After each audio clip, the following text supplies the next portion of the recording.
Hi friends, welcome back to my channel. ഇന്ന് നമ്മൾ തയ്യാറാക്കുന്നത് വളരെ ടേസ്റ്റി ആയിട്ടുള്ള ഒരു കണവ തോരനാണ്. തോരൻ തയ്യാറാക്കാനായിട്ട് ഒരു കടായിലേക്ക് ആദ്യം 2 ടേബിൾ സ്പൂൺ വെളിച്ചെണ്ണ ഒഴിച്ചു കൊടുക്കാം. ഈ വെളിച്ചെണ്ണ ചൂടായി വരുന്ന സമയത്ത് 1/2 ടീസ്പൂൺ കടുക് ഇട്ടൊന്ന് പൊട്ടിച്ചെടുക്കണം. കടുക് നന്നായിട്ട് പൊട്ടി വന്നിട്ടുണ്ട്. ഇനി ഇതിലേക്ക് 2 വറ്റമുളക് കട്ട് ചെയ്ത് ചേർത്ത് കൊടുക്കാം. ഒരു തണ്ട് കറിവേപ്പില കൂടി ചേർത്ത് കൊടുക്കുന്നുണ്ട്. ഇനി ചേർത്ത് കൊടുക്കുന്നത് 4 അല്ലി വെളുത്തുള്ളി ചതച്ചതാണ്. അത് ഇതിലേക്ക് ചേർത്ത് കൊടുക്കാം. ഒരു ചെറിയ കഷ്ണം ഇഞ്ചി ചതച്ചത് ചേർത്ത് കൊടുക്കുന്നുണ്ട്. അതുകൂടി ചേർത്തിട്ട് അതിൻ്റെ ആ പച്ച ടേസ്റ്റ് മാറുന്ന വരെ നന്നായിട്ടൊന്ന് വഴറ്റിയെടുക്കാം. വളരെ കുറച്ച് സമയം ഒന്ന് വഴറ്റിയെടുത്താൽ മതിയാവും. ഇഞ്ചിയും വെളുത്തുള്ളി ഒരുപാട് അങ്ങ് മൂക്കാനായിട്ട് വെയിറ്റ് ചെയ്യേണ്ട. ഇനി ഇതിലേക്ക് നമുക്ക് സവാള നുറുക്കിയത് ചേർത്ത് കൊടുക്കാം. ഒരു മീഡിയം സൈസ് സവാള ക്യൂബ്സായിട്ട് കട്ട് ചെയ്ത് ചേർത്ത് കൊടുക്കുന്നുണ്ട്. അതുകൂടി ചേർത്തിട്ട് നന്നായിട്ടൊന്ന് വഴറ്റിയെടുക്കാം. കണവ് എത്രത്തോളം എടുക്കുന്നുണ്ടോ അതിനനുസരിച്ച് വേണം സവാളയൊക്കെ എടുക്കാനായിട്ട്. ഇനി ഇതിലേക്ക് നമുക്ക് ചെറിയ ഉള്ളി കട്ട് ചെയ്ത് ചേർത്ത് കൊടുക്കാം. ഞാനിവിടെ അരക്കപ്പോളം ചെറിയ ഉള്ളി ചേർത്ത് കൊടുക്കുന്നുണ്ട്. അത് ഒരു ഉള്ളി 4ആയിട്ട് കീറിയാണ് ഇട്ട് കൊടുക്കുന്നത്. അതുകൂടി ചേർത്തിട്ട് ഒന്ന് സോഫ്റ്റ് ആവുന്ന വരെ വഴറ്റിയെടുക്കുന്നുണ്ട്. അപ്പോൾ ചെറിയ ഉള്ളി കൂടി ചേർത്തിട്ട് വഴറ്റിയെടുക്കുമ്പോഴാണ് നമ്മുടെ ഈ തോരൻ ടേസ്റ്റ് കൂടുതൽ കിട്ടുക. അപ്പോൾ ഉള്ളിയൊക്കെ ഒന്ന് സോഫ്റ്റായി വന്നിട്ടുണ്ട്. ഒരുപാട് അങ്ങ് സോഫ്റ്റ് ആകാനായിട്ട് വെയിറ്റ് ചെയ്യേണ്ട കേട്ടോ. അതൊന്ന് ട്രാൻസ്പെറൻ്റ് ആയി കിട്ടിയാൽ മതിയാവും. ഇനി ഇതിലേക്ക് നമുക്ക് കണവ ചേർത്ത് കൊടുക്കാം. ഞാനിവിടെ 400 ഗ്രാം കണവ ക്ലീൻ ചെയ്തതാണ് ചേർത്ത് കൊടുക്കുന്നത്. അത് ചെറുതായിട്ട് കട്ട് ചെയ്താണ് ഇട്ട് കൊടുക്കുന്നത്. അതുകൂടി ചേർത്തിട്ട് വളരെ കുറച്ച് സമയം നന്നായിട്ടൊന്ന് വഴറ്റിയെടുക്കാം. ഈ കണവ കട്ട് ചെയ്യുന്നത് നമ്മുടെ ടേസ്റ്റ് അനുസരിച്ച് നീളത്തിലോ റൗണ്ടിലോ ഏത് ഷേപ്പിൽ വേണമെങ്കിലും കട്ട് ചെയ്തെടുക്കാവുന്നതാണ്.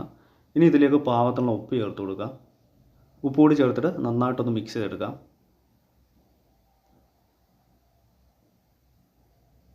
ഇനി നമുക്കിതിലേക്ക് പൊടികളൊക്കെ ചേർത്ത് കൊടുക്കാവുന്നതാണ്. ഞാൻ ആദ്യം 1/2 ടീസ്പൂൺ മഞ്ഞൾപ്പൊടിയാണ് ചേർത്ത് കൊടുക്കുന്നത്. ഇനി 1 ടീസ്പൂൺ മല്ലിപ്പൊടി ചേർത്ത് കൊടുക്കാം. 1/2 ടീസ്പൂൺ മുളക് പൊടി ചേർത്ത് കൊടുക്കുന്നുണ്ട്. ഇത് അത്യാവശ്യം നല്ല എരിവുള്ള മുളക് പൊടിയാണ്. ഇവിടെ മുളക് പൊടി നമ്മൾ അധികം യൂസ് ചെയ്യുന്നില്ല. 1 ടീസ്പൂൺ കുരുമുളക് പൊടി ചേർത്ത് കൊടുക്കാം. ഇത് വീട്ടിൽ പൊടിച്ചതായതുകൊണ്ട് ഞാൻ 1 ടീസ്പൂൺ ചേർത്ത് കൊടുത്തത്. ഇനി പുറത്തുനിന്ന് മേടിച്ചതൊക്കെ ആണെങ്കിൽ 1.5-2 സ്പൂൺ വരെ ചേർത്ത് കൊടുക്കാവുന്നതാണ്. 1/2 ടീസ്പൂൺ പെരിഞ്ജീരകപ്പൊടി ചേർത്ത് കൊടുത്തു. ഇനി അതെല്ലാം കൂടി ചേർത്ത് നന്നായിട്ട് ഇളക്കി യോജിപ്പിച്ചെടുക്കാം. ഇതിൽ നമ്മൾ ഗരം മസാല ചേർക്കുന്നില്ല കേട്ടോ. ഇനി ചേർക്കാൻ താല്പര്യമുള്ളവർക്ക് 1/2 ടീസ്പൂൺ ഗരം മസാല കൂടി ചേർത്ത് കൊടുക്കാവുന്നതാണ്. എല്ലാം കൂടി ചേർത്തിട്ട് നന്നായിട്ട് ഇതുപോലെ ഇളക്കി യോജിപ്പിച്ചെടുക്കാം.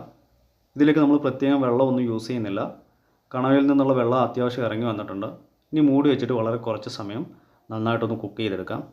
വെള്ളത്തിൻ്റെ അളവ് കുറവായിട്ട് തോന്നുകയാണെങ്കിൽ മാത്രം ആവശ്യത്തിന് വെള്ളം ചേർത്ത് കുക്ക് ചെയ്തെടുക്കേണ്ടതാണ്. ഇനി നമുക്കിതിന് വേണ്ട അരപ്പ് തയ്യാറാക്കിയെടുക്കാം. അതിനായിട്ട് ഒരു മിക്സിയുടെ ജാറിലേക്ക് ഞാൻ 1.25 കപ്പ് തേങ്ങ ചിരവിയത് ചേർത്ത് കൊടുക്കുന്നുണ്ട്. ഇനി ഇതിലേക്ക് 1/4 ടീസ്പൂൺ മഞ്ഞൾപ്പൊടി ചേർത്ത് കൊടുക്കാം. 2 പച്ചമുളക് കട്ട് ചെയ്ത് ചേർത്ത് കൊടുക്കുന്നുണ്ട്. ഇനി ഇത് നമുക്ക് നന്നായിട്ടൊന്ന് ചതച്ചെടുക്കണം. ഒരുപാടങ്ങ് പേസ്റ്റ് രൂപത്തിൽ അരയണ്ട കേട്ടോ. നമ്മൾ മിക്സിയുടെ ജാറിലായതുകൊണ്ട് ഒന്ന് റിവേഴ്സ് ബട്ടണിൽ ഇതുപോലെ ഒന്ന് കറക്കിയെടുത്താൽ മതിയാവും. ഇവിടെ ഞാൻ അരപ്പ് തയ്യാറാക്കി വെച്ചിട്ടുണ്ട്. ഈ സമയം കൊണ്ട് നമ്മുടെ കണവ നന്നായിട്ട് കുക്കായി വന്നിട്ടുണ്ട്. അതിലെ വെള്ളമൊക്കെ പറ്റിയിട്ട് നല്ല പാകത്തിന് കുക്കായിട്ടുണ്ട്. ഈ കണവ ഒരുപാട് സമയമായിട്ട് കുക്ക് ചെയ്യേണ്ട കാര്യമില്ല കേട്ടോ. നമ്മൾ സാധാരണ കൊഞ്ചൊക്കെ കുക്ക് ചെയ്തെടുക്കാറില്ലേ, അതുപോലെ വളരെ കുറച്ച് സമയം ഒന്ന് കുക്ക് ചെയ്തെടുത്താൽ മതിയാകും. ഓവർ കുക്കായി കഴിഞ്ഞാൽ ഇത് ഹാർഡായി പോകും കേട്ടോ, റബ്ബർ പോലെ ആയി പോകും. ഇവിടെ കണവ നല്ല പാകത്തിന് കുക്കായിട്ടുണ്ട്. ഈ സമയത്ത് മസാലയൊക്കെ ഒന്ന് ചെക്ക് ചെയ്തതിന് ശേഷം കുറവായിട്ട് തോന്നുകയാണെങ്കിൽ ആവശ്യത്തിന് പൊടികൾ ചേർത്തിട്ട് ഇളക്കി യോജിപ്പിച്ചെടുക്കാവുന്നതാണ്. തോരനായതുകൊണ്ട് നമ്മൾ അധികമായിട്ട് പൊടികളൊന്നും ചേർത്ത് കൊടുക്കുന്നില്ല. ഇനി ഇതിലേക്ക് നമുക്ക് ചതച്ച് വെച്ചിരിക്കുന്ന തേങ്ങ ചേർത്ത് കൊടുക്കാം. ഇതിൽ ആ കുരുമുളകിൻ്റെയും പെരിഞ്ജീരകത്തിൻ്റെയൊക്കെ ഫ്ലേവർ ഒന്ന് മുന്നിട്ട് നിൽക്കണം. അങ്ങനെ തേങ്ങ ചേർത്ത് കൊടുത്തിട്ടുണ്ട്. ഇനി ഇതിന് മുകളിലേക്ക് കുറച്ച് കറിവേപ്പില ചേർത്ത് കൊടുക്കാം. ഇത് ഉടനെ നമ്മൾ ഇളക്കി യോജിപ്പിക്കുന്നില്ല. സാധാരണ തോരന് തയ്യാറാക്കുന്ന പോലെ തന്നെ ഇതിന് മുകളിൽ ഒന്ന് നിരത്തിയിട്ട് കൊടുത്തതിന് ശേഷം വളരെ കുറച്ച് സമയം ഒന്ന് മൂടി വെച്ചിട്ട് കുക്ക് ചെയ്യുകയാണ് ചെയ്യുന്നത്. ആവി കൊണ്ടിട്ട് ആ തേങ്ങയുടെ പച്ച ടേസ്റ്റൊക്കെ ഒന്ന് മാറിക്കിട്ടണം. 2 മിനിറ്റിന് ശേഷം തുറന്നിട്ട് നമുക്ക് നന്നായിട്ടൊന്ന് ഇളക്കി യോജിപ്പിച്ചെടുക്കാം. കണവയിൽ അരപ്പ് നന്നായിട്ട് യോജിച്ച് കിട്ടണം.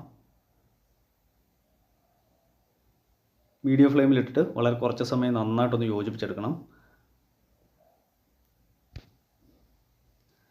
അപ്പോൾ അരപ്പ് കണവയിൽ നന്നായിട്ട് യോജിച്ച് വന്നിട്ടുണ്ട്. ഈ സമയത്ത് ഉപ്പൊക്കെ ചെക്ക് ചെയ്തതിന് ശേഷം ആവശ്യമെങ്കിൽ ആവശ്യത്തിന് ഉപ്പ് ചേർത്ത് കൊടുക്കാവുന്നതാണ്. ഇനി നമുക്ക് അധിക സമയം ഇട്ട് കുക്ക് ചെയ്യേണ്ട കാര്യമില്ല. ഫ്ലെയിം തീരെ കുറച്ചിട്ടതിന് ശേഷം മൂടി വെച്ചിട്ട് വളരെ കുറച്ച് സമയം കൂടി ഒന്ന് കുക്ക് ചെയ്തെടുക്കാം. ഒരു 1-2 മിനിറ്റ് ഒന്ന് കുക്ക് ചെയ്തെടുത്താൽ മതിയാവും. അതിനുശേഷം നന്നായിട്ടൊന്ന് ഇളക്കി യോജിപ്പിച്ചെടുക്കാം. ഇവിടെ ഞാൻ ഒരുപാട് അങ്ങ് ഡ്രൈ ആക്കി എടുക്കുന്നില്ല കേട്ടോ.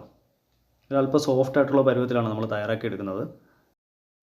ഇനി ഇതിലേക്ക് താല്പര്യമുള്ളവർക്ക് കുറച്ച് തേങ്ങക്കൊത്തൊക്കെ റോസ്റ്റ് ചെയ്ത് ചേർത്ത് കൊടുക്കാവുന്നതാണ്. അങ്ങനെ ചേർത്ത് കൊടുക്കുകയാണെങ്കിൽ തേങ്ങക്കൊത്തൊക്കെ അടിക്കുമ്പോൾ ഒരു പ്രത്യേക ടേസ്റ്റ് ആയിരിക്കും. ഞാനിവിടെ ചേർത്ത് കൊടുക്കുന്നില്ല. അങ്ങനെ വളരെ ടേസ്റ്റി ആയിട്ടുള്ള കണവത്തോരൻ ഇവിടെ തയ്യാറായിട്ടുണ്ട്.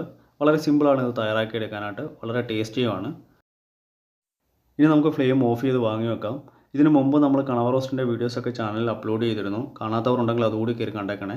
ഇനി നമുക്കൊരു പാത്രത്തിലേക്ക് സെർവ് ചെയ്ത് മാറ്റാം. അങ്ങനെ വളരെ സിമ്പിളും ടേസ്റ്റിയുമായിട്ടുള്ള ഒരു കണവത്തോരനാണ്. ഇന്നത്തെ റെസിപ്പി എല്ലാവർക്കും ഇഷ്ടമായെന്ന് ഞാൻ കരുതുന്നു. വീഡിയോ ഇഷ്ടമായാൽ ലൈക്ക് ചെയ്യാനും ഷെയർ ചെയ്യാനും സബ്സ്ക്രൈബ് ചെയ്യാനും അതോടൊപ്പം തന്നെ കമൻറ്റ് ചെയ്യാനും മറക്കരുത്. ഈ വീഡിയോ യൂസ്ഫുൾ ആയിട്ട് തോന്നുകയാണെങ്കിൽ മാക്സിമം ഷെയർ ചെയ്ത് സപ്പോർട്ട് ചെയ്തേക്കണേ. തൊട്ടടുത്ത് കാണുന്ന ആ ബെൽ ബട്ടൺ കൂടി ഒന്ന് എനേബിൾ ചെയ്താൽ ഞാൻ അയക്കുന്ന വീഡിയോസിൻ്റെയൊക്കെ നോട്ടിഫിക്കേഷൻ അതാത് സമയത്ത് തന്നെ നിങ്ങളിൽ എത്തിച്ചേരുന്നതാണ്. നല്ലൊരു റെസിപ്പിയുമായി വീണ്ടും കാണാം. Thanks for watching. ബൈ.